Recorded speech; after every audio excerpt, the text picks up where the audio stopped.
Arise, minions, and welcome to unMadeGaming. We are here for episode 3 of Atari Twilight Age of Always.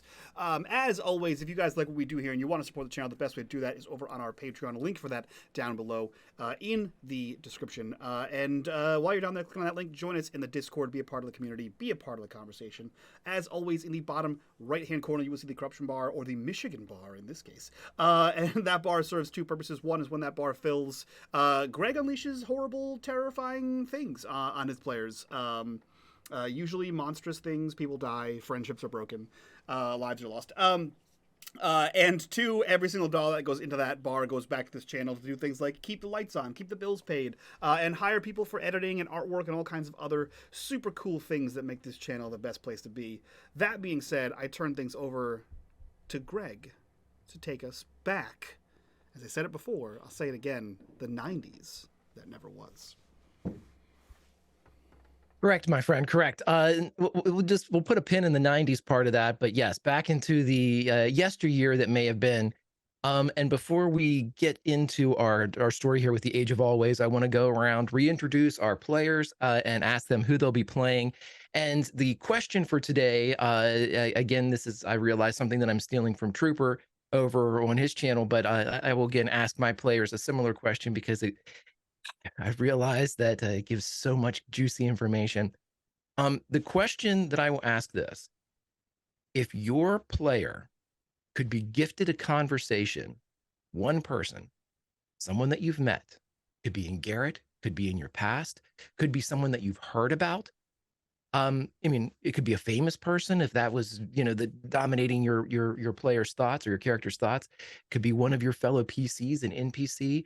Right now, if given 30 minutes to one-on-one and sit down, ask questions that needed to be asked, or discover secrets that need to be told, if you could stand opposite one person in game and ask the questions that need asked, who would it be?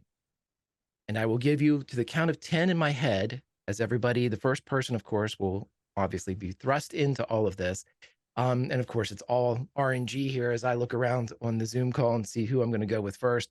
But again, who you are, who you're playing, and if that character could talk to somebody, have an honest conversation with someone, who would it be? Let's start with Bacon.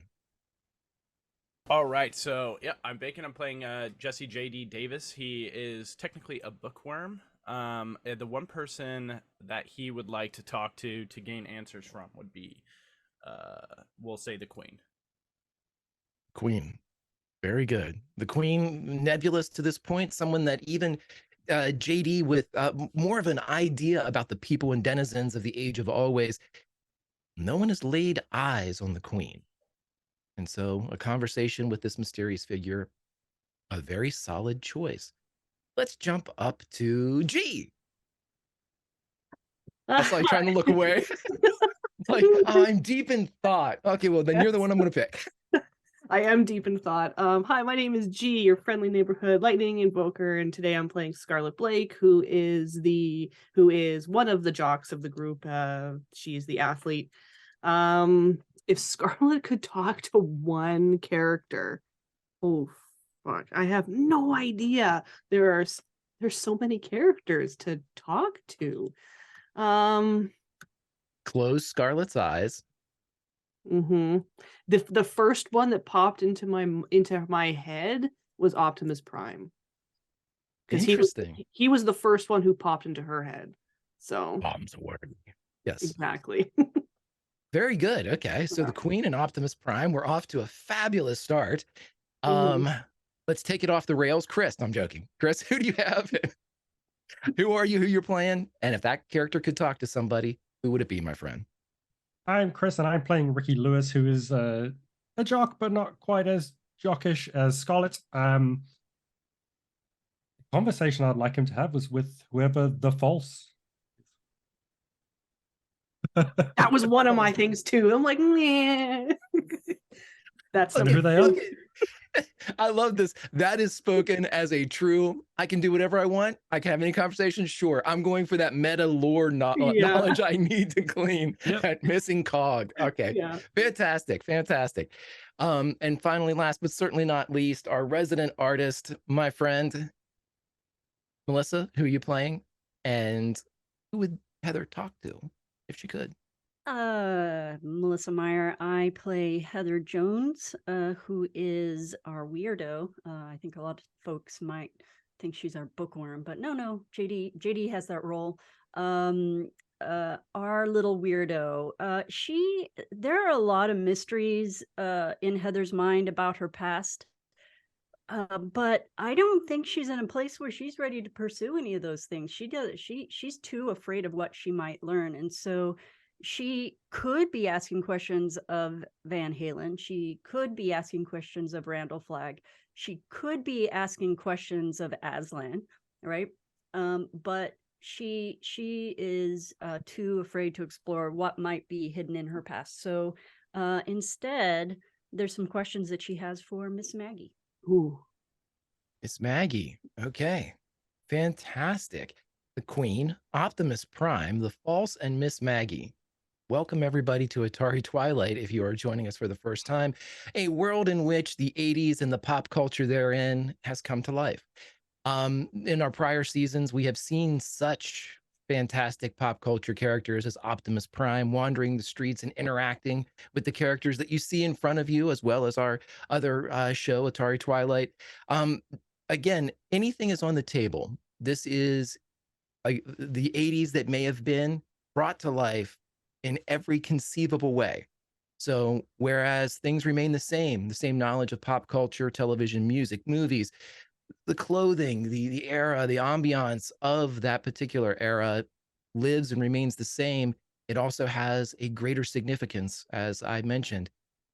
It has come to life. And these fantastic players hold PCs that are walking through it. Right now, we are in the segment of the story where you have left the real world behind. You have traveled to a fantasy world, this here called the Between, the Age of Always, where at some point, all of the other worlds will briefly touch and then move away, will briefly touch and then move away. It is a Narnia, if you will, filled with different people that you may recognize from pop culture, from books. Other characters simply going by Madonna-esque names like the Queen or the Bishop. Again, these nebulous entities have yet to be fully discovered and fully realized, as our characters themselves have only recently arrived. And during their brief time, 8 days to be exact, they have begun their tutelage under the watchful eye or sunglasses of Randall Flagg, who is teaching them the ways of the Age of Always, teaching war to Scarlet, teaching the ability to travel Eternity Road to Ricky, teaching magic to Heather, and maybe most importantly, teaching the people of the Age of Always, the people of the Between, to JD, because it is only then, in that understanding and that realization and that almost symbiotic soul merging, that true understanding of this place can be had. Only when you're a part of it can you change it. And so, my friends, the Age of Always calls us. Can you hear it? It sings a song from our youth, one that we loved, but one that we've long since forgotten. But still it sings, calling us again to a world of adventure, calling us to return to our friends, Ricky, Heather, Scarlet, and JD. Their friends are there too. Van Halen, their faithful bandmate. The Cowardly Lion, or Big Purr, waits to stand beside them. And Randall Flagg, villain, wizard, knight, and teacher. Has he turned over a new leaf? Or perhaps an old one? They are all there, right where we left them. And so the forgotten song is remembered, word by word, line by line. The memory of the tune forms. It's time for us to fly back to the Age of Always. So lift your eyes and your voices for today. Today, with our friends, we sing a song of forgotten youth. For today is a fine day. Welcome once again, my friends, to Atari Twilight, the Age of Always, Episode 3, a Winkle in time. My friends, to place you all from our last bit of adventuring, as you kind of gathered after a long day of training, uh, meeting back at the cabin of Randall Flagg, it was only then that JD's absence was noted. First, Scarlet was a bit late. Randall went out to collect her, met her along the way, and then went to find JD. He was told the rest of you all to kind of leave the light on, make sure that the cabin was fortified, that you all remained safe. Randall didn't necessarily believe that there was danger about, but that there could be distraction about in the form of one Donovan, a mysterious figure that Randall promised to explain more to the group whenever they were gathered together again. Continually mentioning that it's not something, he's not someone to be scared or fearful of. There's just a kind of a base travel warning, if you would, concerning this particular individual. So as we left, we had, and again, correct me if I'm wrong, Ricky, you were on the front porch, correct? Ricky was on the front porch. Yep. Scarlet was inside staring at a uneaten bowl of chili.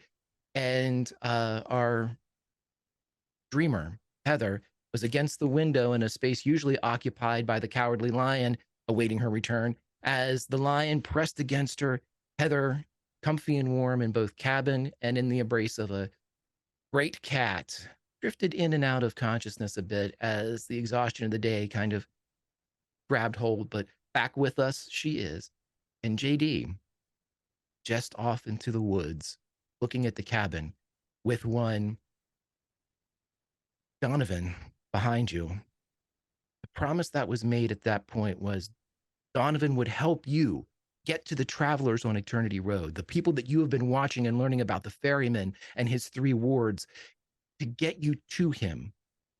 The price of that little admission on the train that is Donovan, ticket is 1 bullet kept in a sealed mason jar on the hearth of the fireplace inside the cabin. And as we join this moment, we're going to start with Ricky. Ricky, you're on the porch. And the porch of this cabin is like any other log cabin, handmade. But there is a new handmade element to this porch, something that Randall Flagg, or whoever the architect was of this entire place. This is an addition. Somebody has added something to the porch, and this person is Ricky. What has Ricky placed here? So Ricky's placed sort of 2 porch swings that not really swings like kids play on, but seats that are for relaxing, effectively. He's created these 2 porch swings for himself and anyone who wants to sit outside and enjoy the crisp, clear air of the between. Fantastic. And so, my friend, I'll ask you this too, because you mentioned this before, that in passing, as you walked in our last episode, these porch swings were noted by you and brought into being by you. In addition, you said that Ricky had been spending time out there whittling. What was the last thing that he finished? I imagine it was a deer. So he's created bears and whatever wildlife he's seen there, but I imagine the last one probably would have been a relatively detailed deer. They're only a couple inches tall, nothing too big. Gotcha. So, right now is now. But a few days ago, Ricky, you are sitting on the porch swing, and there is a half-formed deer. Half of it's still a block of wood. The other half, antlers are beginning to form and kind of a profile as legs and muscles are being chiseled away and freed from the block of wood. This is your 4th night in the Age of Always. You've just finished your swing, testing it out, when the door to the cabin opens and Van Halen walks out, and she sees what you're doing, and she looks at the spot beside you. Can I sit? Yeah, he shuffles over, making some room for it. Yeah, please. And he just sits there, carries on whittling as he looks across to her. You okay? Yeah, yeah. You seem to be getting along here really well. He looks around at the clear air, the clear skies, the beautiful grass, the trees, and says, "Yeah, it's almost like home, but clearer and better." Yeah, well, And it's pretty. Sure. We I can't know you stay here. struggle with us being here, but We can't stay, Ricky. We have to leave. why? I don't understand. What are the stories you've been told? I'm actually going to have you roll me an empathy here, or an empathize. Empathy.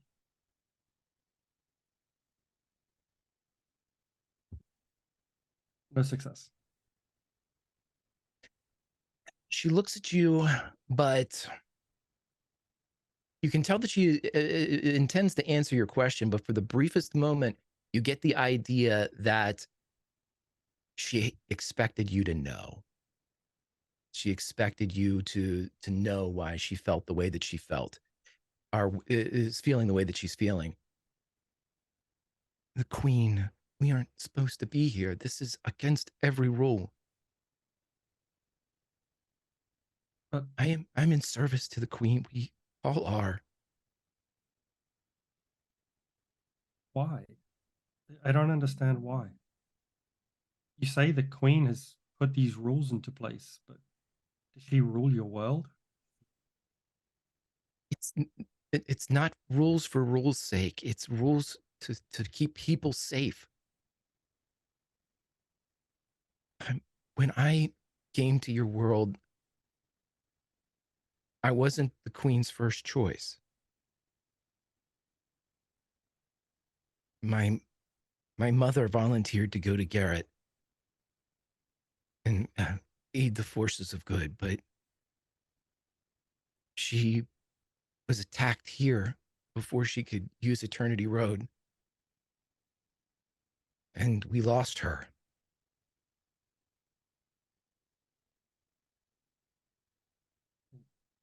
I'm sorry that that's happened, but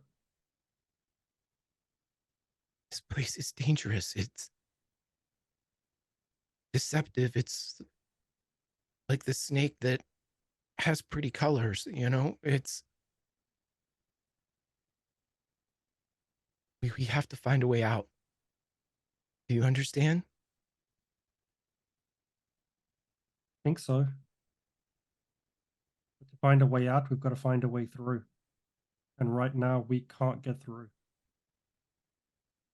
You know, we need to take the road, but I don't know how we do that without breaking more rules. And she turns to face you, almost slides like side saddle on the swing, and she leans in, and you realize she doesn't want anyone else to hear this. Between where we are, it's if something happens here that's big enough, it can affect the world that it's touching. If someone dies here, they can die in the world that's touching them. Does that make sense? It's a mirror. It's a reflex. It supersedes the will of the world that's touching it. So if your Garrett were to touch here, and your dad came here and died, he would die in your world. It would be like he never existed. It would be like you never existed. It would change things.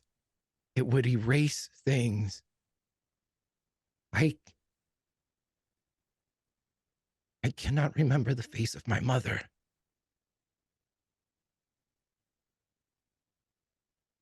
He gives her a hug at that point. I'm sorry that you've had to go through that. We will have to do what we can to stay safe while we're here. I get that you want us to leave as soon as possible, but to get through, we need to we need to complete our training. I haven't been able to figure out Eternity Road, and I'm not sure the others have managed to figure out what Mr. Flag has been trying to teach them. She just squeezes you. And you realize that she's crying. And when your words end, it goes on for several beats. And she says to you, again, this is in, Van Halen is usually a very, not I want to say a loud person, but a very extroverted person. Is she, she's a front person. She's the lead singer. She's, but in this moment, in this case, she is walled off and you are inside those walls. And she says to you, when I first came to your world, I forgot who I was. I couldn't remember anything. I couldn't remember my name. I still can't. I think I have more than one. Things went so quickly. I began to remember. I remembered the face of my father.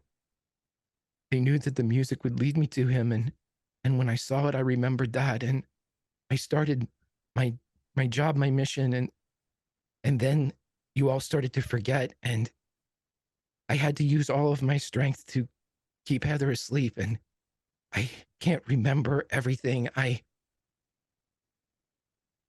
think I'm lost, Ricky.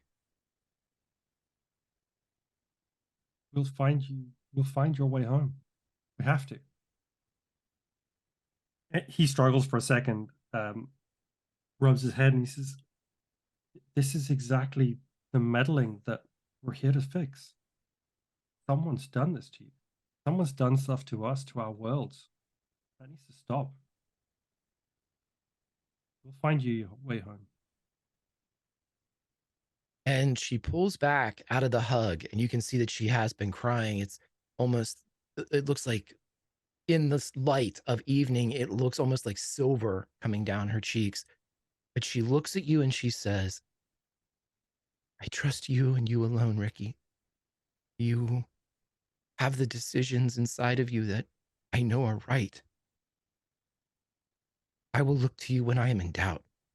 And what you do, I will do. I will do my best to do what's right. You're always right.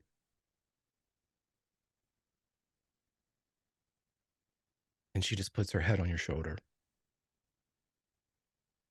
I think for the rest of that night, they would just sit. He would stop his whittling for that evening, and they would just sit there quietly on the porch. My friend, if at any point, until I tell you otherwise, if you have to make a roll for Van Halen, please do so. And the title of this little boon is This Love? My friends, back to the night in question. JD, you are in the forest. As you look back, you can see Ricky on the porch waiting for you. You saw Randall Flagg leave in the direction of the waterfall, but you and this wiry man that you're with, Donovan, have curled back around and are kind of looking at the cabin from the opposite approach. And at that moment, a almost silent lights down behind you all in a bit of a clearing. And this massive vulture-looking creature with these three crooked talons and this fleshy kind of chest moves forward. The tips of its feathers seem to be needles or finely woven or braided metal that glint off of the little light from the moon and the stars above. And Donovan walks over, and you can hear this sub-audible kind of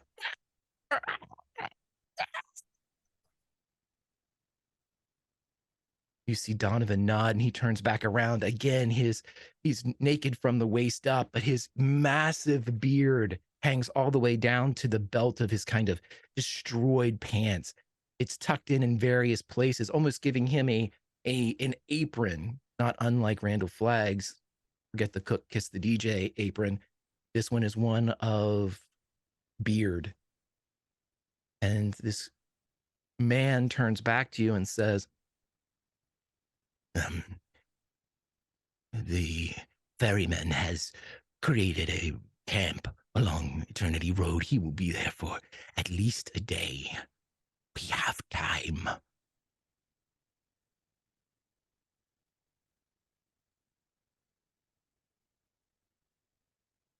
That bullet, right? You have to get it. But they seem to be waiting for you or noticing your absence.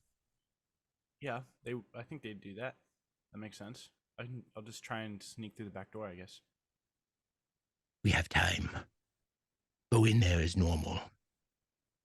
Just tell them that you were distracted. You saw me.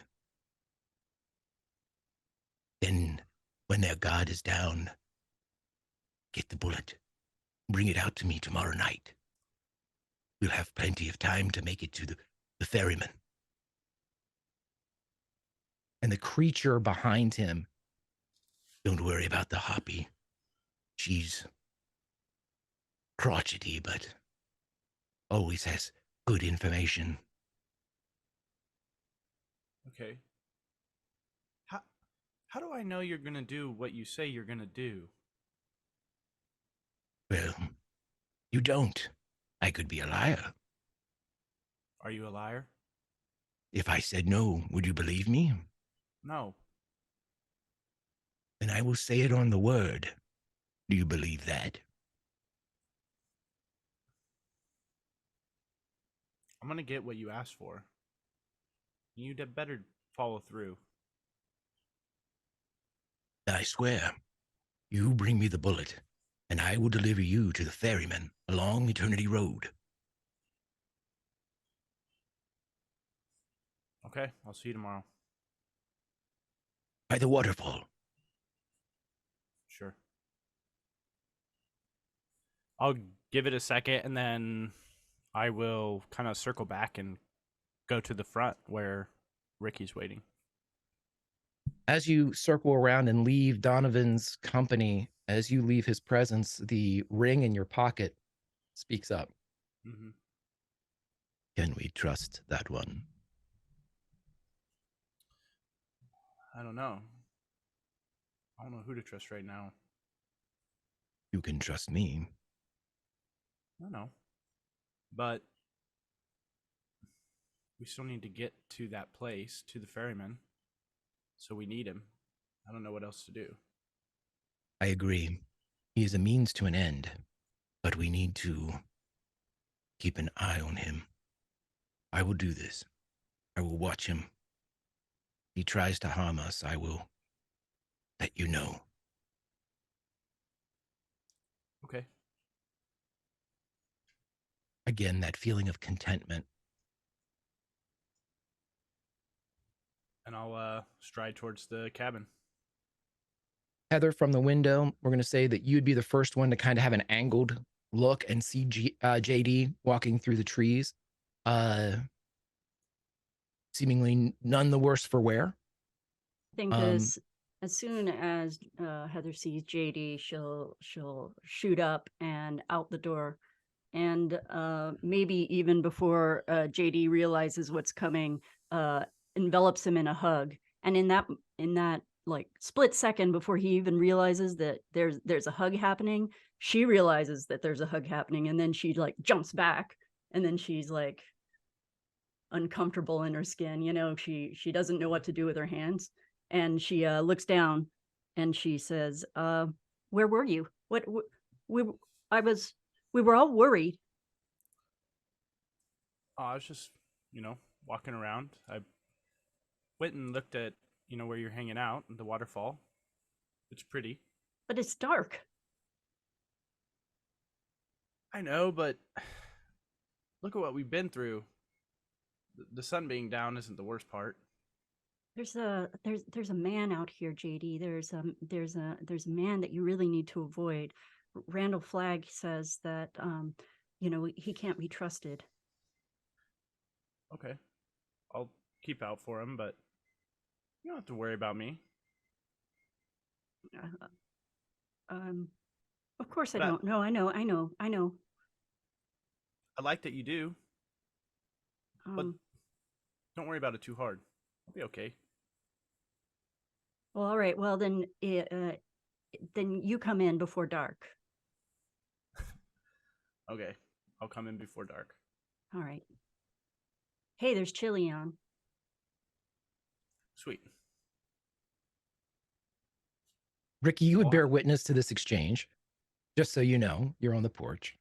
So you're all three within a good proximity of one another. Kitty has remained in the window. Van Halen was up at the second story window and has now moved to the front door. Scarlet, you would have heard Van Halen come down from the top, and as she kind of crosses by where you would be staring at your bowl full of chili, uneaten, she would say, "He's here. JD's back." What? Oh, good. And she will push the bowl away and screech back the chair, and she will get up and head out with her. So for this moment, Keystones, you are all together on the porch, or the front yard of the cabin. Randall is nowhere to be seen. Van Halen is here. Big Purr, the cowardly lion, is just inside, still maintaining the rule set, even though he is not. Randall Flagg's not around. The cat will not pass the threshold. Now, Heather, if you say so, he'll of course come running, but he's sort of waiting by the door, his great frame kind of hunched over a bit. But you all are together for this moment. Is there anything you want to say to one another before you take the table, or should we progress and see where Randall is? Well, I think Scarlet would just say to JD, Flag's really worried about you. Flag is? Yeah. He's like all got his panties in a twist, and he's out looking for you. Just at that moment, you hear a shot ring out in the distance, and then you hear JD, and it's Flag. And then another shot ring out. Where are you? Oh my god. And she's gonna walk forward, and she's gonna pull out her own gun and shoot a shot into the air. And she'll be like, and she's gonna say, "Oh, come back home." There's a beat, a beat, a beat. Okay. Is it just me, or has he gotten so weird? Yeah, because he's scared. Scared? Yeah. Haven't you noticed that Randall, he only really cares about something when it affects him? You ever notice that? So if he needs us to do something and all of a sudden one of us isn't there, look how he acts. He needs us. We don't need him. That's how it's always been. I guess, well, he can't get his power back unless we all agree. So if something happens to one of us, and she kind of gulps a little bit at that thought. I don't think anything's going to happen to us. I don't think so either. Scared. I don't think so either, JD. But you know, I think we need to remember that we need to keep the band together. We've all been kind of playing solo lately. Well, I mean, we've all had to do our training. Yeah, Ricky, but you know. Ricky glances at Van Halen and just says, "Look, nothing should happen to us, but it can still happen to us." She nods. This place There's isn't reasons. safe. Reasons that Van Halen told us not to trust this place. They have rules that people shouldn't be here, probably for a reason.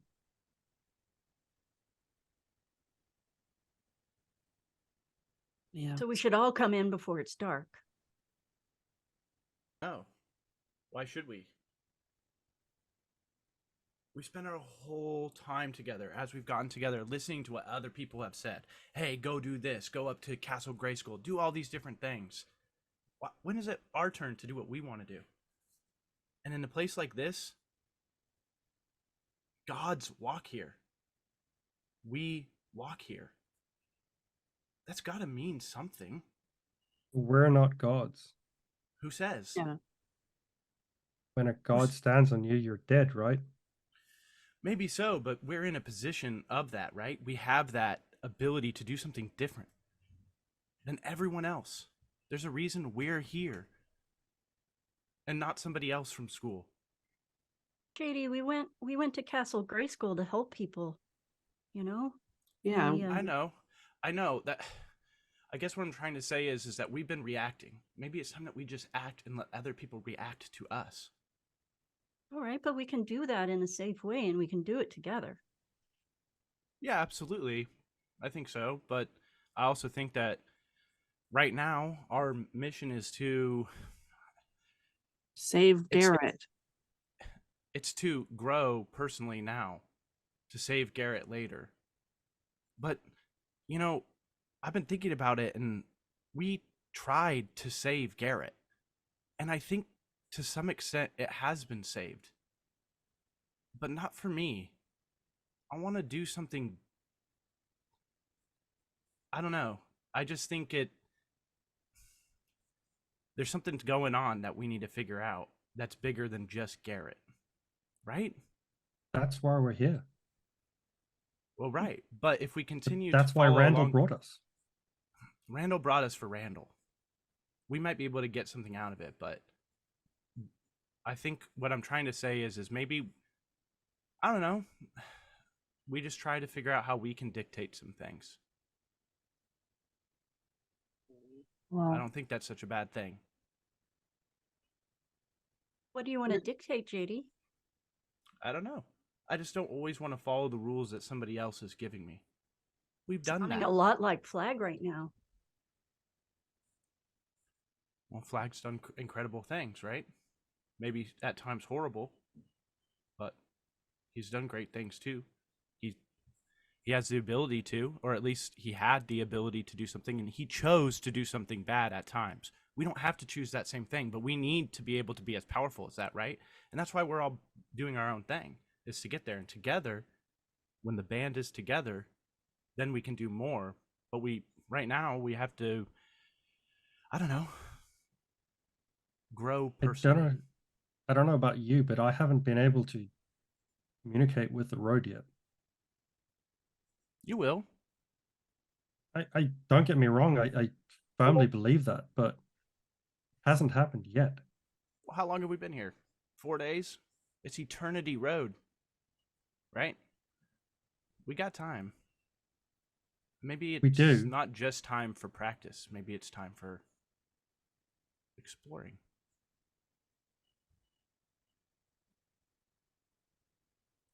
If your guys' parents took you to a cabin in the woods, are you staying in the cabin? Even during the day, aren't you going further and further out? We've only gone inches compared to what we can go. Isn't that exciting? I mean, take it from somebody who's constantly scared. Was constantly scared.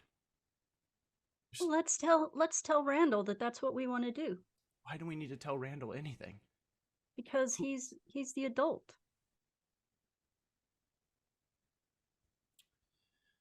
Maybe in age.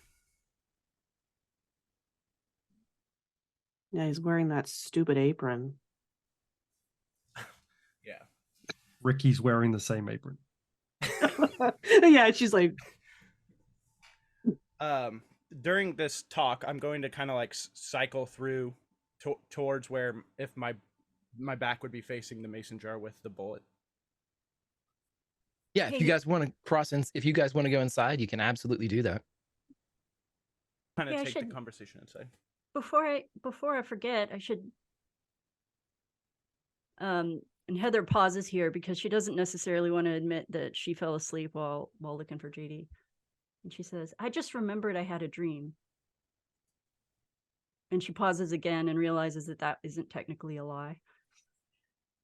And she said, I dreamed, I dreamed about one of your second string players, Scarlett.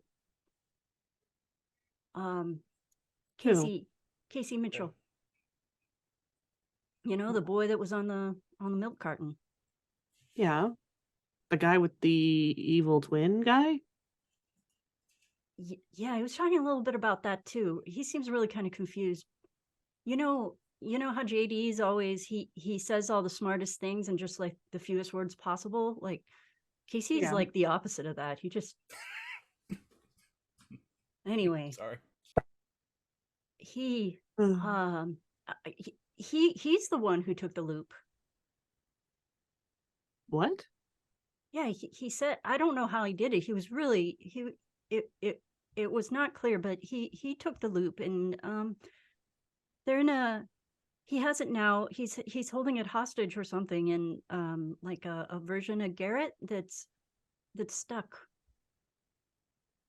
How did he take the whole loop? He didn't tell me. And I mean, if he did, it would have been hard to figure out. You know how he is, but so I think he thinks that he's keeping Garrett safe by keeping the loop. So we don't need to worry about that. He did ask us to keep Garrett safe, and I think he's worried about his friends forgetting him, you know, or for maybe the way adults forget things sometimes. He thinks he's keeping Garrett safe by taking the loop away? Yep. But that's... Flag said that that's bad that he took it away, didn't he? Yeah, didn't Flag say that the loop was the thing that made... Didn't he say that? No, Flag said that if we didn't leave then, we would be stuck in Garrett without a loop. But, so we had to leave while we could. Well, right. Or we'd be stuck there. That would mean that we need the loop. The loop would be good. That have made our Garrett special. You know, he didn't want to leave, and I thought that was strange. Because the Garrett he's in doesn't look too good.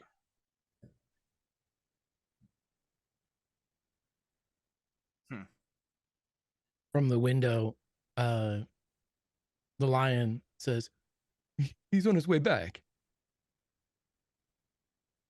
That's Who is Kitty? Mr. Flag. Oh, good. Let's go inside. Come on. And she will turn and head back in. I'll be with you in a second. And Ricky starts to collect all the lanterns that he set up. Let me do so. In fact, when you're probably either, extinguishing them or just kind of collecting them and putting them back in their proper spaces, Randall would come out of the woods, not on the path. You hear him kind of shh as he comes out, and he's got shit kind of like sticking out of his apron and stuff, or his jacket. At this point, he took his apron off, and he lights up a cigarette, and he's like, I got off the trail. Ricky shakes his head. I know, don't tell anybody, all right? Yes, sir. Good boy. And he walks over and opens the door and comes in, and wherever you're positioned, JD, he looks over and kind of gives you the finger guns. There you are. Everybody accounted for. Great. Chili. It's probably burned, but who cares? It's the middle. Use the middle. The sides are stuck, I'm sure. Woo! And unbeknownst to him, there is a huge, not huge, but a noticeable, pine sprig, sticking off of his shoulder. It's evident that he fell at least once. So, everyone have a good day? Yeah. Mm-hmm. I think Scarlet, she's actually kind of pacing back and forth a little bit, kind of like wringing her hands, and then she'll stop and she will go to the pot of chili and she will start stirring it, vigorously, scraping the sides. Good girl. Can I get anybody anything? I'm going down to the cellar. I'm going to get myself something that you all cannot have, but I also have tea down there. Anything? Very good. No. I mean, we could probably mix up some kind of sarsaparilla stuff, but that takes a long time. too little bang for your buck. But I mean, if you want, I can find I'll something stick with fizzy. water, Flag. It's fine. All right, well, fine. And he goes down, and you can see him moving down through like the stone steps. And then you hear the clink of bottles, which you all know to either be of the beer or wine variety. No, it's not a tea cellar, so to speak. But he needs that place to keep it cool. So once sun tea is made, or however he is making it, it is down there to cool. And you're alone for a few minutes, and he'll eventually come back up. The sprig is gone off of his shoulder. You can tell that he probably either knocked it off or realized it was there. Either or, you can't tell whether or not he is feeling embarrassed by that. But he has what looks like a very large mason glass full of what appears to be wine. Another day in the age of always. Can I help anyone with anything? Anybody make any breakthroughs? I know Scarlett's kicking ass over in the perennial. Anybody else running anything? Ricky, you feeling anything over on Eternity Road? Not yet, but I did have my good conversation with Dot. It was nice. Asked a lot of questions. She asked about me? Yeah, What would you tell her, Ricky? I You can didn't tell he's even half say your name. joking. I didn't even say your name. She figured it out. She figured it out. Did she say she missed me or anything? Or Nope. well, Just said that. Don't. Nope. no. You stopped something there. Did she say not to trust me? Did she say to run away from me? That's generally the consensus, isn't it? Ricky, you are a very good non-liar. You don't say the truth, but I can't quite say it's a lie. That's a fine skill. Thank you. Fine skill. Heather, how's it going with the waterfall? Good? Feeling good? I Said feel you're great. happy. Yeah. Yeah. Who's Good learning stuff. magic? Right. I don't know about learning magic, but I mean, it feels good. Well, that's the way it should feel. If it felt bad, then we wouldn't be doing it anymore. No magic yet, though. Oh, we'll get there. Don't worry about it. JD, how's it looking in the cauldron? I've been able to at least see two people. Looks like somebody's leading people on Eternity Road. I think it's the ferryman. And then I saw the bishop for a little bit. Ooh. They were conducting some form of service of something. I don't know really, but that's really all I got. Always in church, that one. Just remember what I told you. If something bad happens, she's it. Good. Oh, hell. I'm going to give myself an extra drink because I apparently am doing a bang up job here at being a professor. So another round for everybody, courtesy of Dr. Randall Flagg. And he walks off to the porch to smoke and drink. Ricky looks to Heather. He's a doctor. Probably. He's lived a long time. I think he has been like a wizard and like a knight and all kinds of things. Ricky just squints looking at the door. Who the hell's Dot? Do you guys know who's Dot? I met her on the road. She was traveling on the road to Emerald City. She had a cat. It was weird colors. Dorothy? Dorothy going to, and Heather looks over at Kitty. Kitty is trembling. More than usual or just normal? Yeah, a lot more than normal. This is, the normal, like, intermittent shakes that the cat would have is become constant. Oh, Kitty, are you? Is everything okay? Do you know Dorothy? I read a book once about you, and you knew her. He just slowly moves upstairs, and you see him curl into the corner of because you can kind of see through the banisters up there. You can see him kind of curl against the banisters above where the fireplace is. He doesn't say a word. Excuse me, guys. I'm gonna go help. And so Heather's gonna follow him up, and then not mention anything again about Emerald City or Dorothy, but just head him. He's just constantly shaking.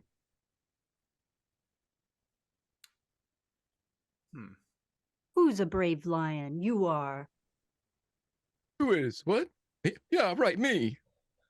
The best lion ever. I bet you've defeated all kinds of mice. Well, I've certainly given him a strong talking to. Yeah, As we pull away from there. Oh, go ahead. No, go ahead. I was just going to say that if there's nothing else that needs to be exchanged between everybody at this point, I will progress us to nighttime. So we're going to say it's roughly midnight. If you're asleep, your character's asleep. If you're up, your character's up. But it is now the witching hour, so to speak. Well, JD's eyes are definitely open, staring at the ceiling. I think he's just trying to determine whether or not he's going to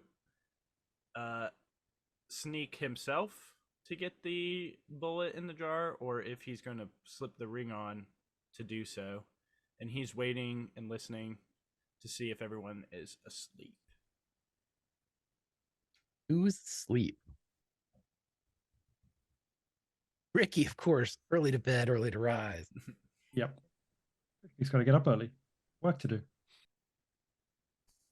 Scarlet and Heather? Yeah, I don't think Scarlet is asleep.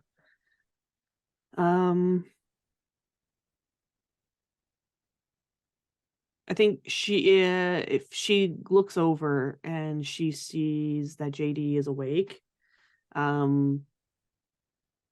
she's sitting on her bed, and she glances at the window and then looks at JD, and then she'll pick up her pillow and walk over to JD. Hey, JD. What? Yeah. I'm sorry, this is stupid, but do you want to switch beds with me? What? Why? It's just the window kind of gets a little drafty, and I don't like being cold when I sleep. Okay. And she like shifts from foot to foot. Is that okay? Yeah. Give me a second.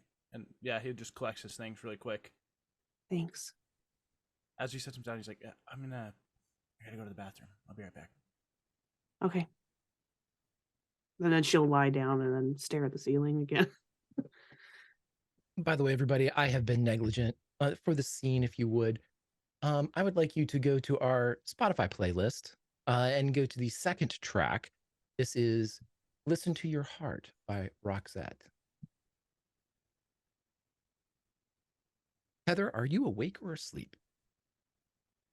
Heather, I don't know what time she goes to sleep, but it would probably be before midnight. Greg, I think before going to sleep, you spoke about, you asked us who our characters would like to speak to, and I said that Heather would like to speak with Miss Maggie. Mm-hmm. Now that she's had this experience again of dreaming, I think it's all the more real to her, and she wants to try to own this a little bit more. And she's going to, as she drifts off, she's going to try to keep the image of Miss Maggie in her mind. Okay. Ricky, Heather, you are not in this, but I will take an investigation roll from Scarlet and JD.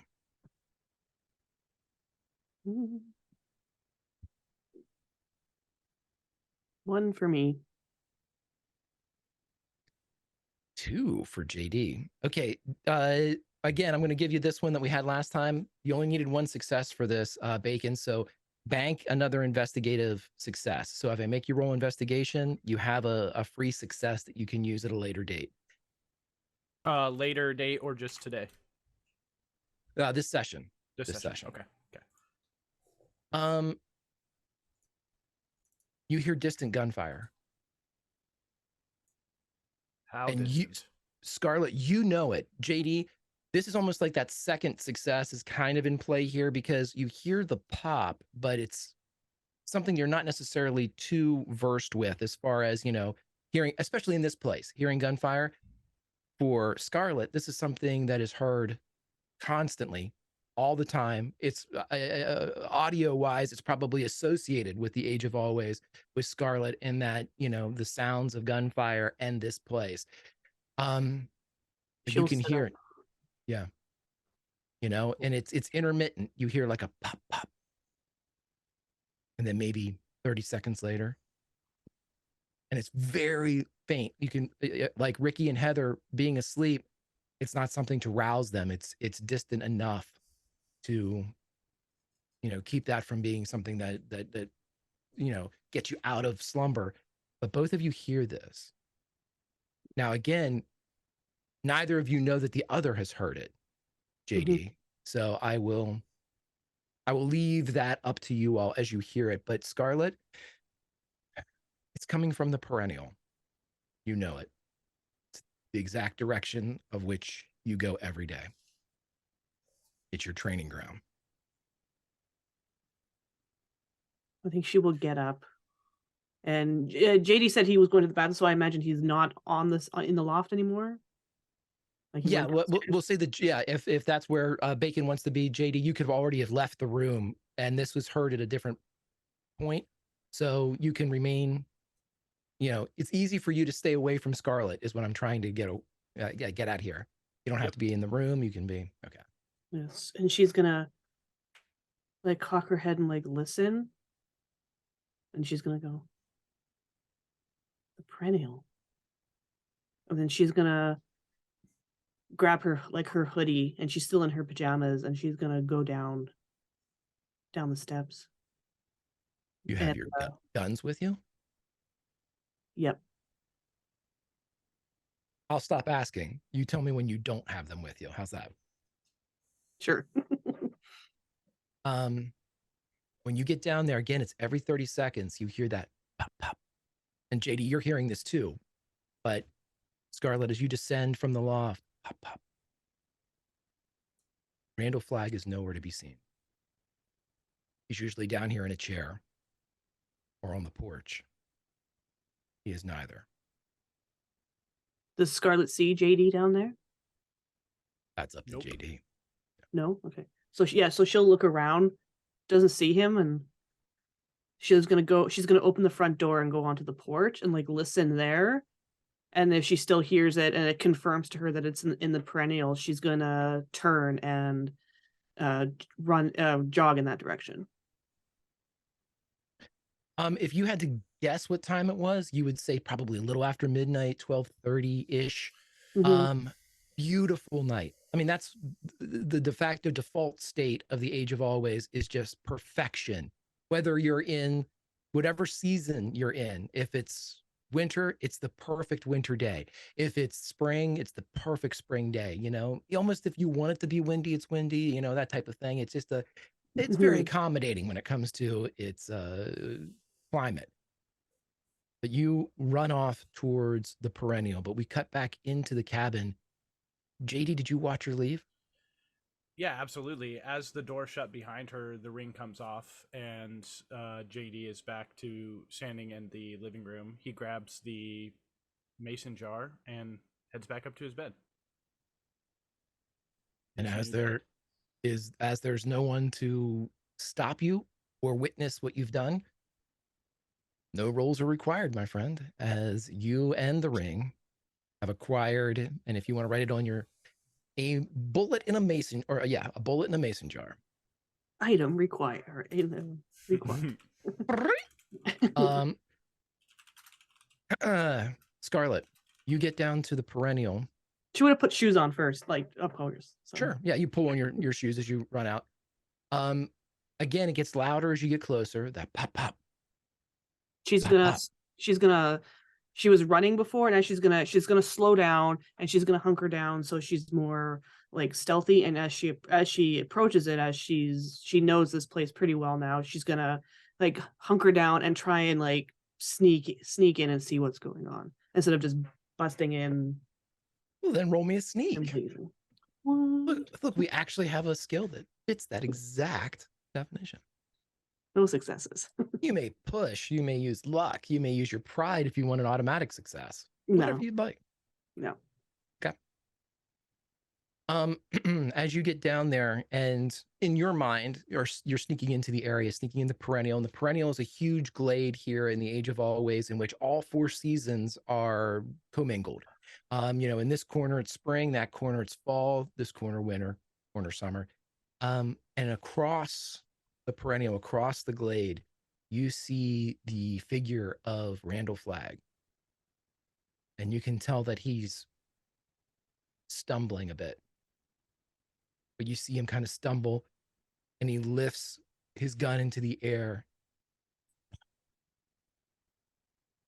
and you see him turn around, and as he's walking back towards your direction, you see him swing open the chamber of his revolver and start to empty out the old casings. And you've done this yourself countless times, putting the spent bullets in your pocket, reloading, and you see him kind of stumbling as he walks towards. And I'm not even going to make you roll this. You can see it. You see that he is weeping. Is he injured? He doesn't seem to be injured. Okay.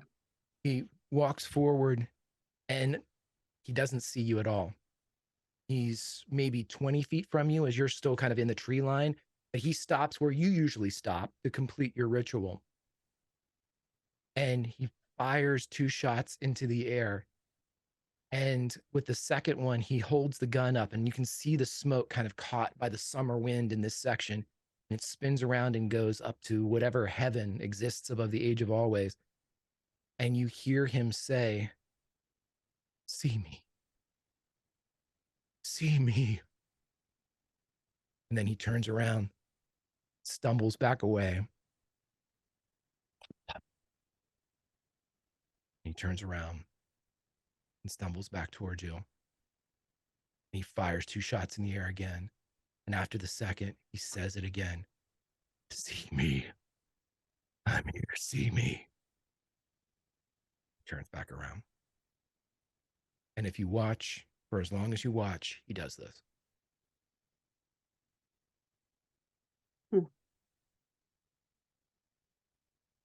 Wow. Okay. She's gonna leave it for now. She feels like she really wants to go over and talk to him, but not this time. She's just gonna watch him for now. Yeah. Every so often, you'll see that in the middle of the perennial, there appears to be, in the winter side of perennial, there seems to be a bottle of something that Randall Flagg, he found the portable cooler that is the season of winter, and whatever he's drinking, he's keeping chilled in that particular area of the perennial. But he'll stop and take a swig until at one point you see him flip the bottle into the air, and behind his back, he takes 2 shots, and you hear the glass shatter. And then he, as if he's not impressed by his own little act of gun work, he continues on his way. Okay. Yeah, she's just gonna watch him. And it never changes. You just hear, after that second shot, whenever he's close enough for you to hear, you hear the "See me, I'm here." And then the cycle repeats. Are you going to take off before dawn? Are you staying there that long, or are you So she'll stay for like an hour, at least okay? 90 minutes, and then then she'll head back. And then she might sit up waiting for like another hour, and then she might fall asleep on the couch. Okay. All of this is done. Morning comes, and whenever you all would normally wake up, I know Scarlet gets up a little bit earlier to run. Um, all of these things are open to you. Randall would be out on the porch smoking, seemingly no worse for wear. If you're not Scarlet, you'd have no idea what happened. Which asks the question, is this a nightly occurrence? Mm-hmm. Indeed. Yeah, I think she kind of jolts awake, lying on the couch with like a blanket over her, and it's like, ugh, what? Ugh. And then she's gonna sit up and like rub her face, and then she sees him standing outside on the porch, and she's gonna get up and get ready for her jog. Okay. What's Do the everybody else kids- doing? Do Oh, the go ahead, kids bud. know that Randall typically sleeps in the living room in a chair or on the couch? You would, because I'm assuming, like anybody, if you have to use the restroom in the middle of the night, you would come downstairs. By the way, outhouse, everybody. Woo woo. So that's out back. You would have to pass down through the main area, of which case you would either see Randall in a chair by the fire or on Ricky's swing once it was constructed out on the porch. One of those two locations.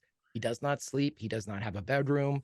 He doesn't have a bed. You're not sure if he sleeps in the chair. You have no idea, but no one has caught him sleeping yet, with the exception of like him acting like he's napping or something like that in the sun.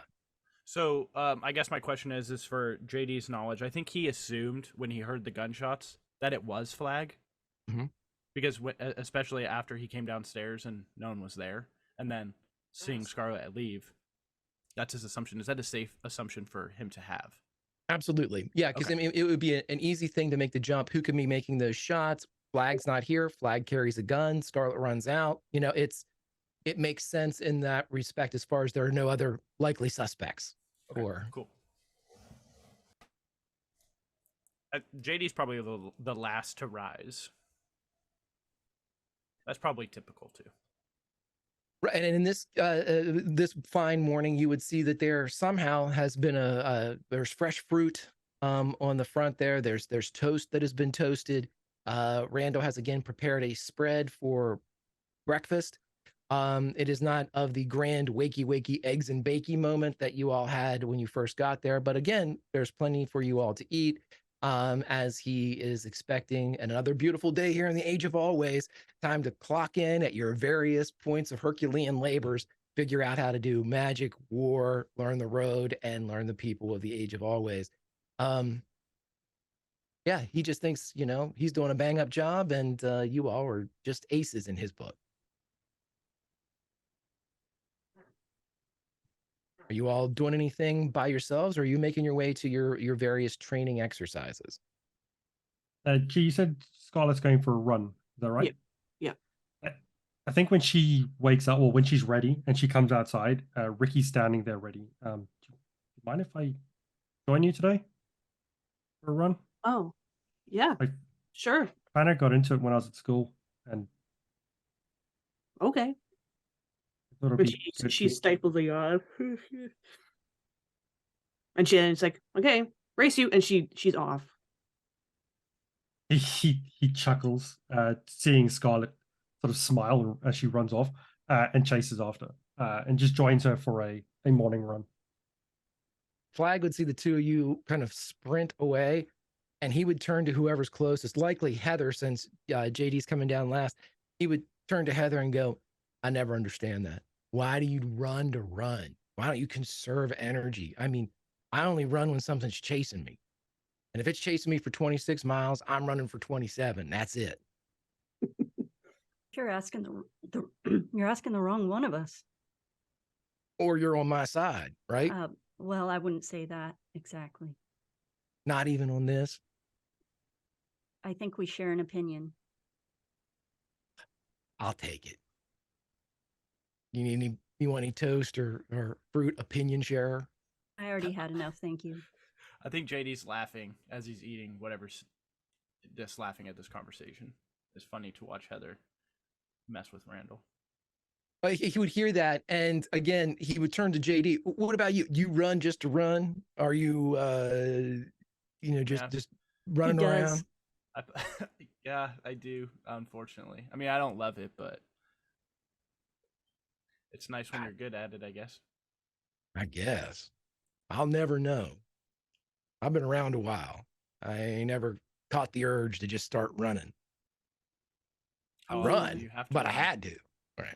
Well, listen, God created both feet and a Harley Davidson. I don't know why you would pick the one over the other. Anywho. And I think it cuts over to Scarlet and Ricky, and they're jogging, and as they're jogging, she Eating an egg. glances. Sorry. No, actually, she didn't eat anything before she left. Oh, okay. And yeah, she glances at Ricky and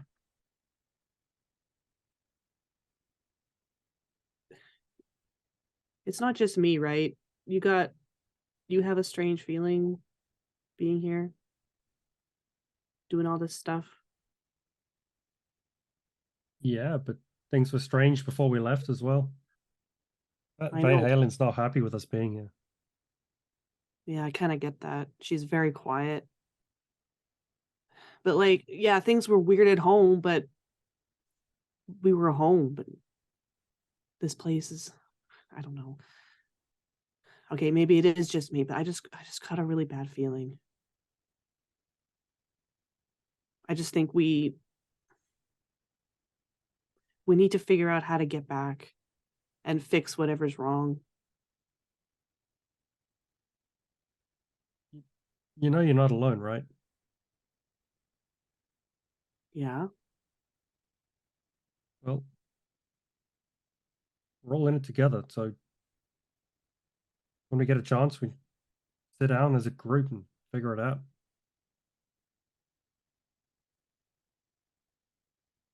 But then what's this stuff about that JD's talking about? He wants to do other things and like go exploring, and like I guess that's okay, and I'm kind of figuring out I'm all for it, like, hey, let's go do some cool stuff. And she actually like slows down and she comes to a stop. I'm worried that if we take too long, something bad's gonna happen. Well, at home or here? At home, I guess, but weird stuff's happening here too.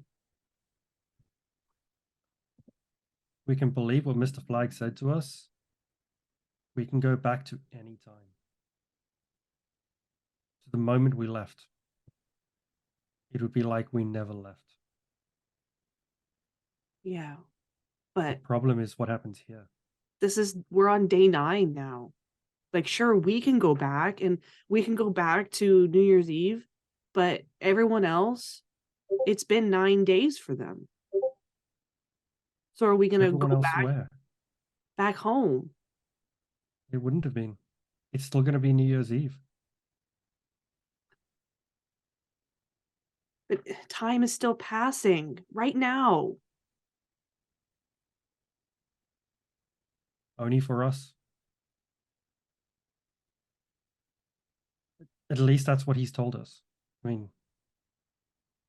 Ah, as far as I know, he's not lying to us, but well, no, I'm taking that as whatever happens, we're going to be undoing it and going like back in time, essentially.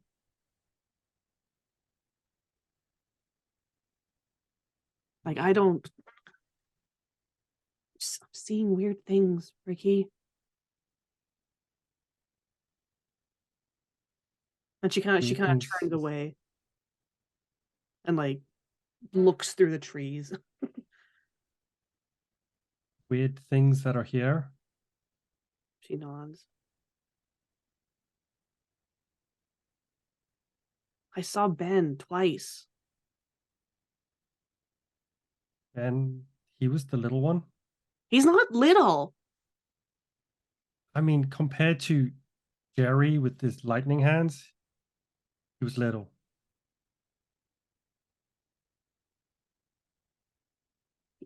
You seen him here? Yeah.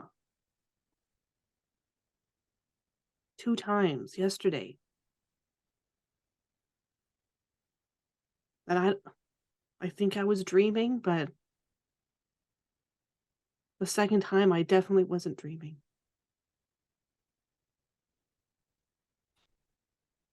He shakes his head very gently. Maybe this place makes you see things. Maybe it makes you think about the people and places you want to find the most. We don't really know how this place works.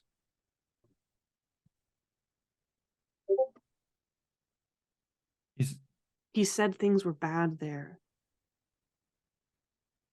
Back home. Ricky struggles for a moment. Van Halen, and I think Mr. Flag even said it, that this place touches worlds. It's close. Maybe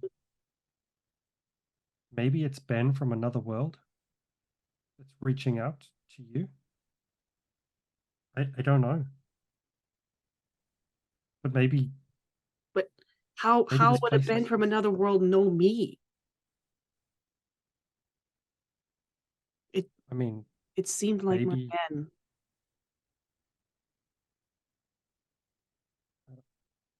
I don't know, Scarlet. I'm not the smart one. Sorry, it's stupid. Come on, let's go. If she starts to run, he just stands. It's not stupid. And she'll stop and look back.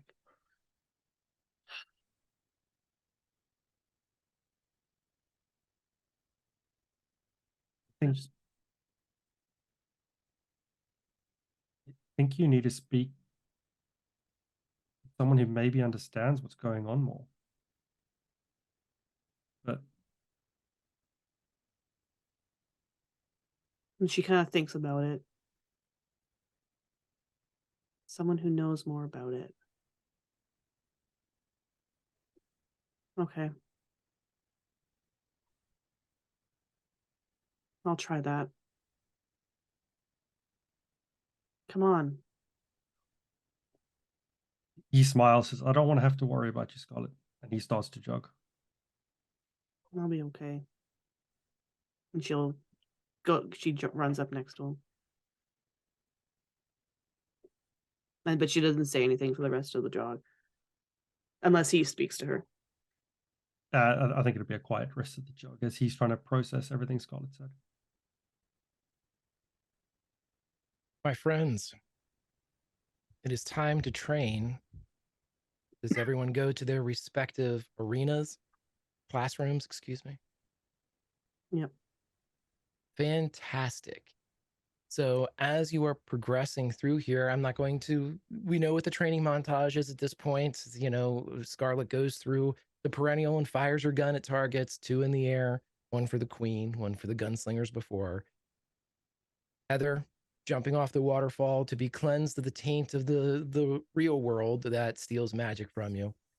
JD, do you go to the lean-to? Uh-huh. Okay. Then you are gifted with the television view of both the bishop and the ferryman inside your cauldron. And we will, as all of these progress normally, as we all do, we are going to stick with Ricky as Ricky goes to his ever-present. I mean, it's like you're like serving, you're wearing the black right now. Like you're at the wall. That's where you go. And so as you go out to Eternity Road, you know, in the past 8 days, you have sat beside the road, put your hands intermittently, you know, switched hands over to feel that heat. Flag saying as soon as the road accepts you, you'll be able to feel the heat coming off the asphalt. But as of yet, you have not felt nary a degree of change between the air temperature and what can only be the warmth that you should feel coming off of Eternity Road. Eternity Road is there. It's black asphalt and it's dashed yellow line down the middle, extending and winding its way through an otherwise completely naturally dominated landscape. No dot on the road. No other travelers can be seen one way or the other. You can watch the curls go around. You see like an overpass that kind of goes over some of a creek, goes over a bridge, but the same gift of scenery that you've had for 8 days. Ricky, what do you do today? Ricky gets to where he's been sitting, and I imagine there's like a dent in the grass where he's literally sat in the same spot every single day. He walks up, sort of kneels down rather than sitting, and sort of ruffles the grass to try and bring it back to where it was. And he just says, "Oh, I'm really sorry. The last week is I've been trying to follow what everyone has told me to do, but I think I should introduce myself better." And he stops and he stands up and says, "Well, I'm Ricky Lewis." And he starts to walk along the edge of the road. And he says, if we're to become friends, I think you should know me, not who Mr. Flag or Dot told me I should be in order to become friends with you. So I think you should know who I am. And Ricky just walks along the edge of the road and he starts to tell stories about his life growing up on the farm. He starts to talk about all of his friends, about Heather and Scarlett and JD. And he literally spends the whole day with a huge smile on his face as he remembers all of the stories about his life, his family, his friends. And he just walks up and down the road the whole day. Roll me anything you would like. Can I roll a success, Greg? Can you what? Can I roll a success? Sure. 2 successes. Fantastic. Like when you roll a success, how do you? Oh, gotcha. Wow, 2 successes for Ricky there. Fantastic. Okay, so as you end your day, again, this is sundown, but you said you were walking along the road, and I assume that you're not walking in one direction the entire day to get, miles and miles away from the cabin, but sort of like a circuit back and forth, just, okay. As you end your day, just as the sun kind of peaks down below the forest or the tree line, not necessarily set, but set for our circumstance here in your position, you are in what would be the season of winter here along Eternity Road. And as you kind of reach the end of your workday with Eternity Road, as you turn to leave and your left hand kind of hangs at your side in a natural walking stance, you feel heat on your fingertips, and then it's gone. Do you do anything? I think the smile widens on his face. He's had a happy day. His smile widens and he just looks across gently down to the road and says, "Thank you. It's been a good day. Hopefully we can continue our conversations tomorrow. Have a good day." And he turns to walk off. He knows he's not allowed to stand on the road, so he wouldn't do it. Yes, because the warnings always are, you stand on the road, you have to have somebody that knows how to travel the road, and that you all must stand on together, with the traveler getting on first and leaving last. Bunch of rules for the road, but the one rule that kind of supersedes them all for this particular moment is you are very confident that if there was an overture to be made, it was made by the road. With that brief feeling, almost like you rubbed your fingers 2 or 3 inches above a birthday candle, just that briefest of warmth. My friends, unless you tell me otherwise, JD, we'll put a pin in you. The rest of you go back to the cabin after a day of training. Scarlett? Yeah, before she starts her training, I don't know if this will work, and neither does she. But before she even starts her day, she thinks about what Ricky said and talking to the person who would know more information. So she's gonna go and she's gonna sit crisscross applesauce and straighten her back, close her eyes, and she's gonna think about Ben. And she's going to sit there and Ben, are you there?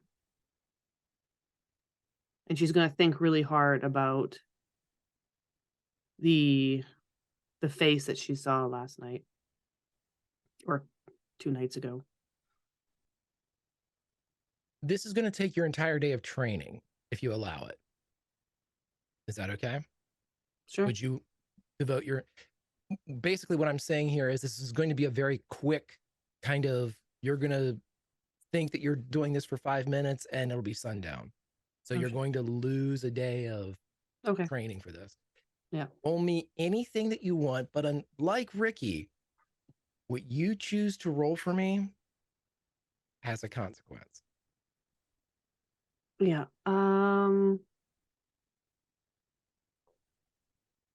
Think she's going to roll lead.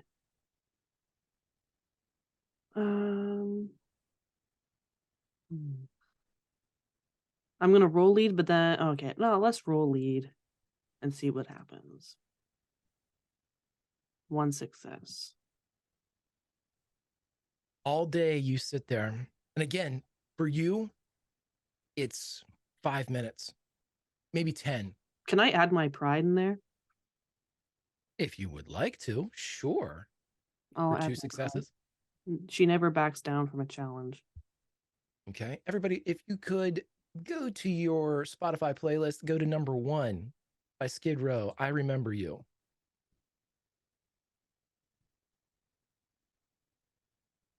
Again, 5 to 10 minutes for you. You think about Ben.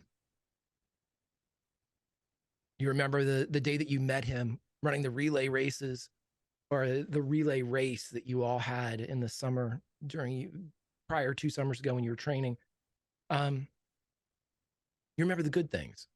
You remember these little moments, the saving him from the portal in the backyard of the Butts house. All of these minutes that were spent that seemed to be so much longer than maybe they even actually were. And it's fun. It's cathartic. I would imagine for Scarlett to see, instead of that vision of Ben that she saw in her dream with the wound and the pallor of death about him, he's alive and vibrant. But these are only memories. You can't interact with them any more than just the recollection of them. But towards the end, and if this is a dream, this is the part where you're half awake and half asleep, where the moments of the dream and the fantasy of the dream is beginning to fade, and the texture and sensations of reality is beginning to strengthen and solidify as your other senses take over for the subconscious. But in that moment, you don't see Ben, not the Ben that you know, but you know it's Ben. You see a man, 24 or 25, hair long, resting on his chest, thin, with just a t-shirt on and a few tattoos peeking from beneath the white t-shirt, riding a motorcycle. And you can see that in the background, as kind of like the motion blur of the dream solidifies and stops, that it's Garrett. But it's a slightly different Garrett than what you would know it as. You don't see some of the stores. The cars look strange. And you see Ben, this old Ben. His spine straightens. And he looks and pulls off his sunglasses. He looks right at your point of reference, your dream POV. and he says, "Hold strong, Scarlet." And then you wake up.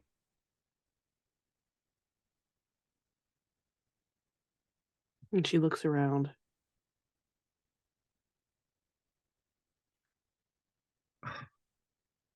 And she rubs her face.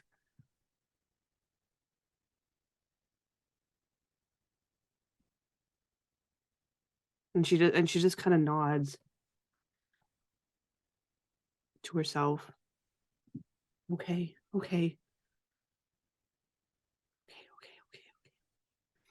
I can do it.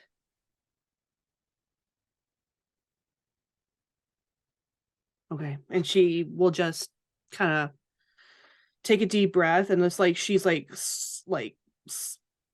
shaking off like dust or cobwebs, and she gets back up. Okay, I can do this. And she looks up and sees that it's nightfall and her training time is over. Shit. And she's gonna turn and head back. And she's gonna stop by the tree, and she's gonna look at the can that had the bullets in it that she had knocked over. And she's gonna kneel down and she's gonna scoop them back up and put them back in the jar. Takes And you then just a few wake up. minutes, yeah, but you can. So you're heading back. Ricky's heading back. Heather, you're heading back, correct? After a day of dancing with the waterfall. JD, I'm going to give you this one for free. From your vantage point at the lean-to, you can see in the distance Heather heading back towards the cabin. I'm assuming you've got the mason jar with you. Yeah. During my training though, I think I would have spent, if I can, I would spend as much time looking at the ferryman as possible, so that I personally can confirm that he is still where Donovan says he is. Yeah. Absolutely. You can see that Donovan has told you the truth, and that there is a camp on Eternity Road. You can see that there has been a tent that has been erected. It's a pretty substantial structure. You're not sure exactly whose pack it came from. You're assuming the ferryman. And the three travelers that are with him seem to be tending to him. Mm-hmm. Whenever you're watching it, and whenever the tent flaps blow, you can see that the younger girl, the blonde girl, is kneeling down beside the ferryman. His turban is off, his shaved head is slick with sweat, but he's still smiling. And you see her kind of tending to him what appears to be a wet rag. And every once in a while, when the ferryman's eyes close, you can see the three travelers exchange concerned looks. You can't necessarily hear what they're saying, but you can see that they are all, just by their expressions, very concerned about the ferryman. And again, because of this empathy and this symbiotic relationship that you have with the ferryman now, or have kind of generated and cultivated, you can feel that he is very ill. And that despite the confidence that his face seems to give, just from your ability to read what's really going on beneath the surface, you're more than confident that he is dying. Okay. And the ring would chime in whenever you needed support. The ring has reached the same conclusions. He does not look well. No, he looks really bad. If it was true what we heard in the cathedral, if those monks plan to attack the ferryman to draw out the bishop, these three that are with the ferryman, their lives are at stake. We must hurry. Yeah, we just need to give it some time, because I don't want anyone else to see, so we have to make it up to the waterfall after everyone else has left. I agree, we can't risk the others. We can do this. I don't want to see them hurt. Neither do I. Are you saying go now? I don't like that, Donovan. Perhaps if we begin, he will find us. I don't know the answer. I just feel the tension. I don't think I'd be successful if I go by myself. I think we need Donovan in this instance. Unfortunately. I am never the one to do the traveling. I am always the one that is carried. I will leave this to you. I trust what you have to say. We wait, we wait. Yeah, well, we'll need to wait a second.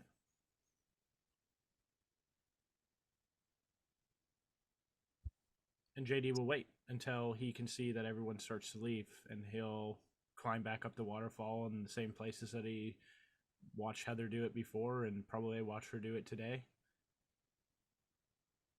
And we'll say that in a very kind of cookie cutter version of what happened the prior night, Heather, everybody returns to the cabin. This time, Scarlet at the appropriate time. Well, not the appropriate. Scarlet wasn't that late, but at the same time as everyone else. And JD, you're able to take to the top of the waterfall, at which time the sun truly sets, not just beneath the tree line, but the horizon accepts the sun, and Donovan appears. Do you have it? I reach down and pull out the jar. His eyes go wide. Well done. A promise is a promise. I will take you to them, and then you will give it to me. Agreed? Agreed. Take me to the ferryman, please. Let us be quick. The harpy has told me that he is unwell. I didn't think you could get sick here. Oh, many things can happen here. Your flag is trying to keep you safe. What I call it is keeping you ignorant. Well, we can agree on one thing then. And he starts to walk. You show promise, my boy. You'll do well here. I hope so. I like it here. Seems that the age likes you as well. And you all disappear into the forest, led by Donovan. Meanwhile, back at the cabin, everybody, why don't we cue up a little track number 4, Cyndi Lauper, True Colors. Again, Randall is cooking. He's in the midst of making some type of vegetable soup. He's on some type of, liquid dinner diet. And again, it's very similar before. JD is not present. A few beats go by. This doesn't cause nearly the same level of concern that was brought about by, his absence the prior night. And it isn't until maybe 45 minutes, an hour has passed and JD's not here. I leave it up to you all if you react differently, but it would be about that time that Randall Flagg would look up at, let's just say Heather. Did you see JD when you were leaving? This kid's getting longer and longer coming back to the Ponderosa here. No, I didn't. I just came back. I guess he's exploring. I told him to come back. I told him to come back before dark. Well, that's the rules. Yeah, that's the rules. And he looks at you, and for the first time, Randall actually looks serious, and he looks at Heather. We are on the same side. No. Even if you don't want to admit it.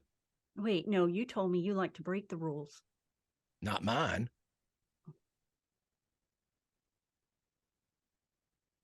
Well, that's an interesting take. I'm the only one that's right. Scarlett's like stretching in the corner, like doing kind of yoga stuff. And he goes to light a cigarette, and Ricky, are you present as well? I'm assuming, and all three of you, Van Halen, Cowardly Lion, would all see the cigarette drop from as his eyes look to the fireplace. One of you all take a there's a jar on the fireplace. What Yeah. jar? Oh, Did somebody break it? Did what's wrong with you? What's Oh wrong? my God. And he runs to the door, and you see him grab his gun belt and throw it on, but he is sprinting towards the waterfall. Scarlet And Scarlet you know- glances at Ricky and then she follows. Ricky bolts with him. Yeah, Randall doesn't like to run. Yeah. Heather's following behind. A few beats later, and Cindy, you're not quite what I need for this. So I need you all to go to number 3, Blaze of Glory by one Jonathan Bon Jovi. I want to put that one on repeat. He gets there, looks up and looks around, goes to the lean-to and rips open the leather apron that's kind of hanging there that keeps the smoke kind of pours out. And he looks in. He ain't here. Oh, shit. What's wrong? Wait, what's happening? What's happening?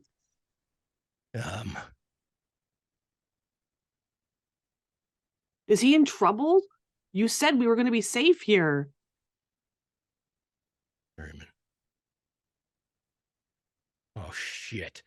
Come Where? on. Where do And we go? He starts moving into the forest.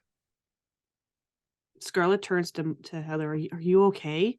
Are you you're good to come with us? Of course I am. What do you mean? Oh, you don't. Okay, all right, I'm sorry. Can you keep up? Because we're going. Okay, fine. Let's go. And she's gonna grab her hand and then she's gonna run.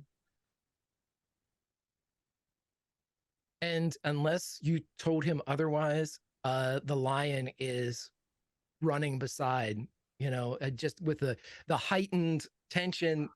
That was enough to put his old ticker over he is just not leaving Heather's side. It's a defensive thing for them both. He can't exist with this level of anxiety, and he doesn't want anything to happen to Heather. Van Halen is also with you. Okay. Yeah, Van Halen is also with you. Just constantly, and again, this is not something that she's trying to hide. If at any point there is a moment of decision, right or left, her eyes go immediately to Ricky. And whatever Ricky does, she does so as well.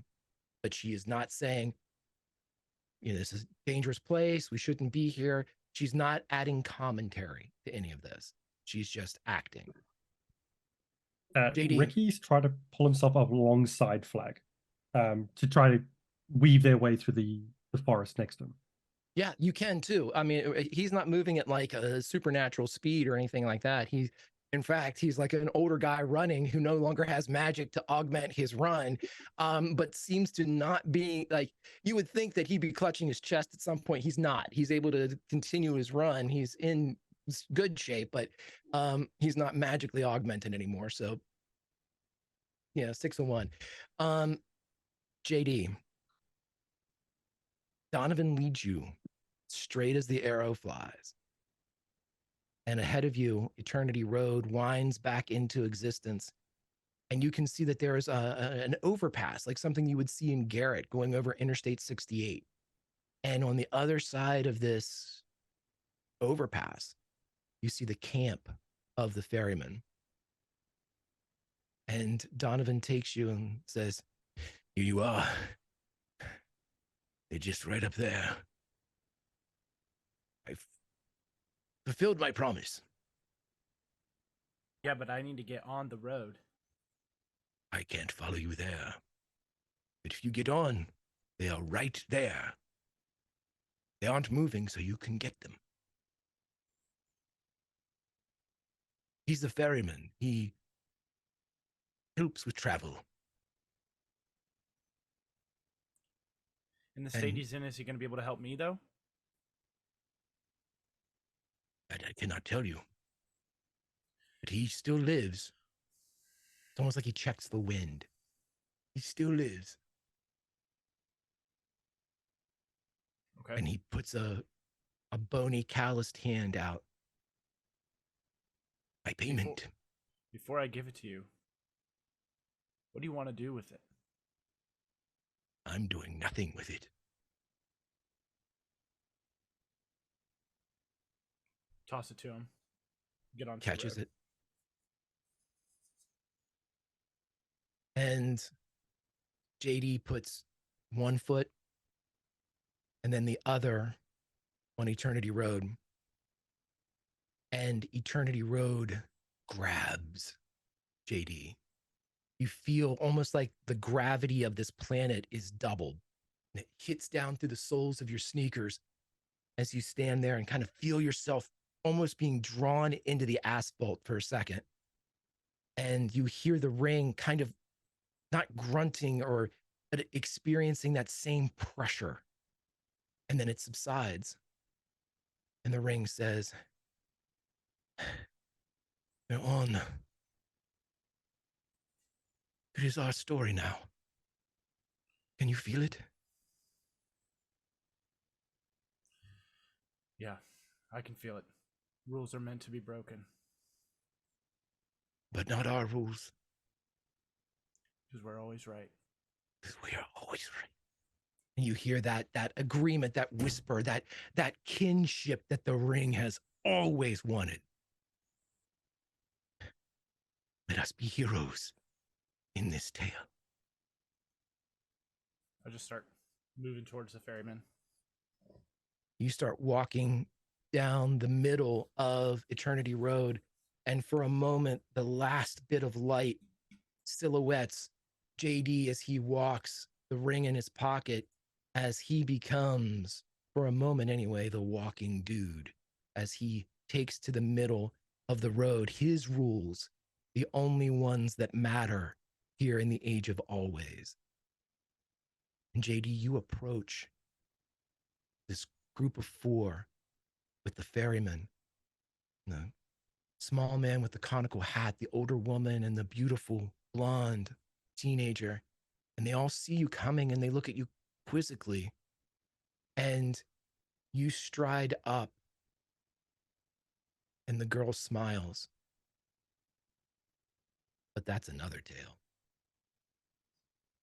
We cut back to Donovan as he looks down at the mason jar. Ben. And he breaks the seal around the wax top of the mason jar. And he pours the bullet into his calloused, bony hand. And as it rolls, written along its length, it says, "Flag." All of you are running, and I need you all to roll me a force roll.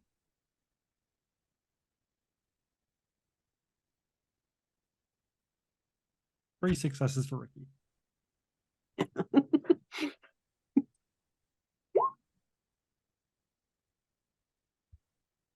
As you already mentioned, Heather, you would have gone ass over tea kettle if it hadn't been for the fact that Scarlett said she was running with you hand in hand.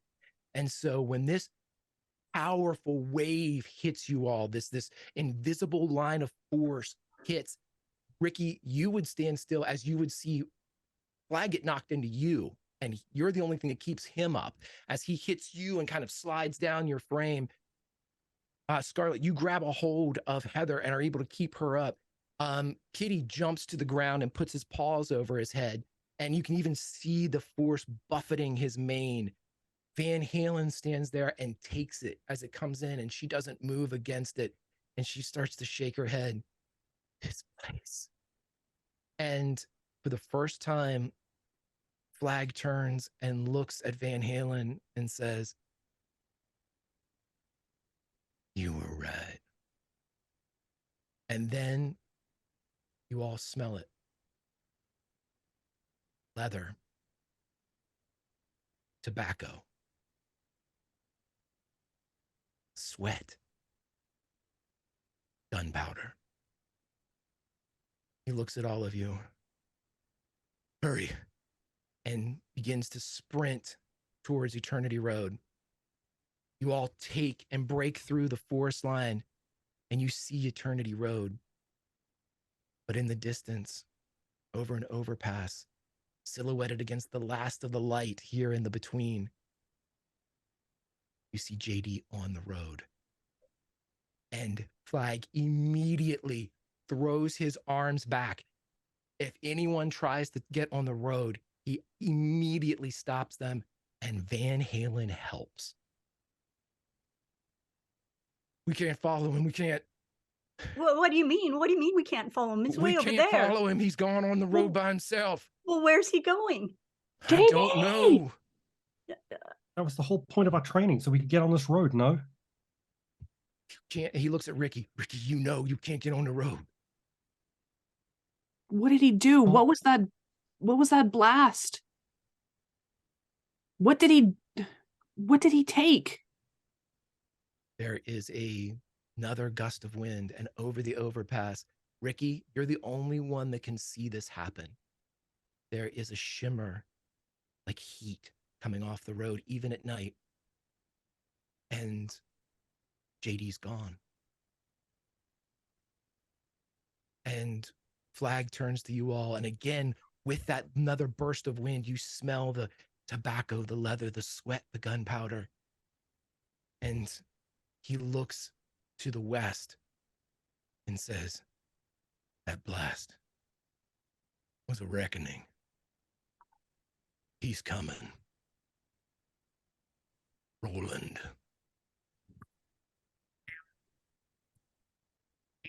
And my friends, that's where we end this session of Atari Twilight, Age of Always. Join us next time for Age of Always, Atari Twilight, episode 4, To Live and Die in EC. Fuck. And also join us for Atari Twilight Keystone to find out what happens to our good friend Bacon. Oh, let's keep going. Can we do that one now? Yep. Yeah. I just want to sit and watch. I'll go around and talk to everybody, then hand it back to our good friend Mike. Let's go in reverse order, I guess. Melissa, how are you doing? Where can we find you? All that good stuff.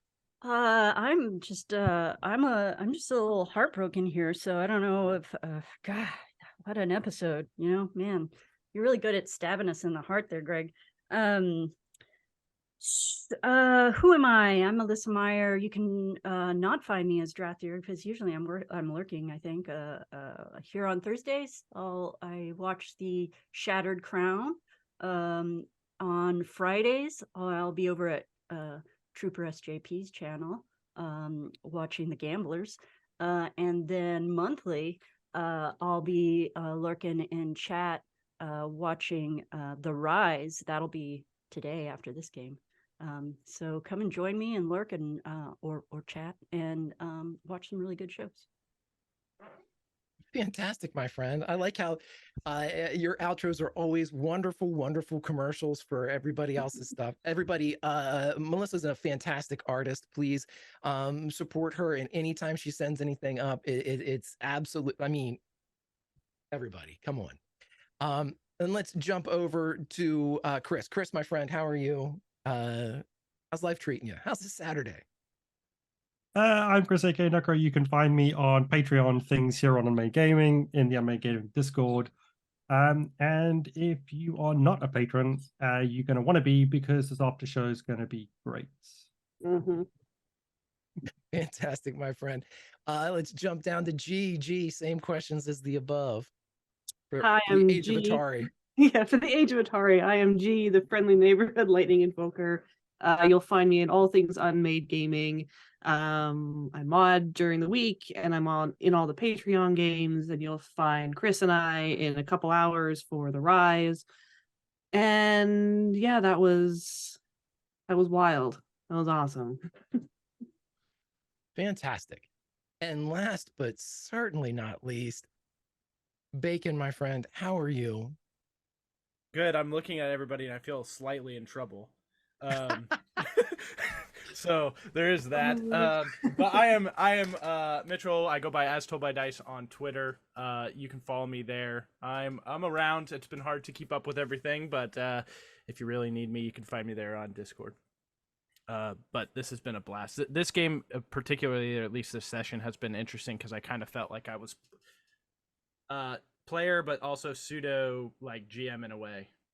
Like, and I'm always not the friend who pushes the button. I always have to be the pragmatic friend, letting everybody else kind of like trying to solve everybody else's shenanigans. So it's fun to be the one causing problems. Yes, the shenaniganer or whatever. Yeah. The shenanigy. I don't know. Right. Fantastic, my friend. Fantastic. And me, I'm Greg, Grimjack21502.